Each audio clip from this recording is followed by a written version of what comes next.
ഇവന്റെ മുഖം കണ്ടാൽ അറിഞ്ഞൂടെ ഇവൻ ചിക്കിലുള്ള വീട്ടിലെ പയ്യനാണെന്ന്. ഇവനെ രക്ഷപ്പെടുത്തിയ പകൽ ഒരു 5 ലക്ഷം രൂപ നമുക്ക് വാങ്ങിച്ചെടുത്തൂടെ? ആരോട് മേടിക്കും? അവന്റെ ഡാഡിയുടെ ഇന്ന് തന്നില്ലെങ്കിലോ? കടപ്പുറം ഇളകും, കുത്തിപ്പിടിച്ച് വാങ്ങും. ഡാഡി നിനക്കറിയാമോ? അത് മമ്മിക്കറിയാലോ. മമ്മി നിനക്കറിയാലേ? അത് ഇവനറിയാലോ. ഇവനാരടാ? അത് അവർക്കറിയാലോ. ആർക്ക്? ഡാഡിക്കും മമ്മിക്കും. ഡാഡി മമ്മി ആരടാ? ഇവൻ ആരാണെന്ന് അറിയാതെ അവരാരാന്ന് ചോദിക്കാൻ പറ്റുമോ? ഇവൻ ആരാന്നറിയാൻ ഒരു ഐഡിയ.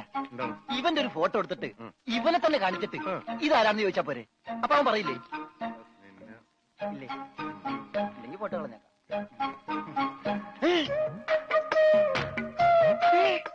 വന്നു. ആര്? ബോധം.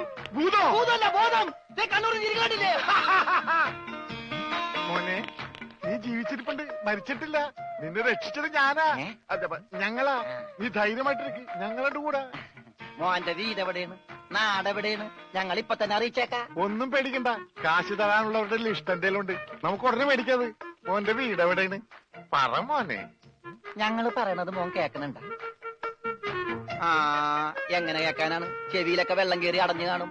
കേൾക്കാൻ പറ്റില്ലെങ്കിൽ വർത്താനം പറയാൻ പറ്റില്ലേ? മോനെ, മോനൊന്നുകൊണ്ട് പേടിക്കണ്ട, ഞങ്ങൾ ശത്രുക്കളല്ല, മിത്രങ്ങളാണ്. ഈ ഗ്ലൂക്കോസ് കുപ്പിയാണ് സത്യം. രമണ, അവന്റെ ഊരും പേരും ഒക്കെ ചോദിച്ചു മനസ്സിലാക്കടേ.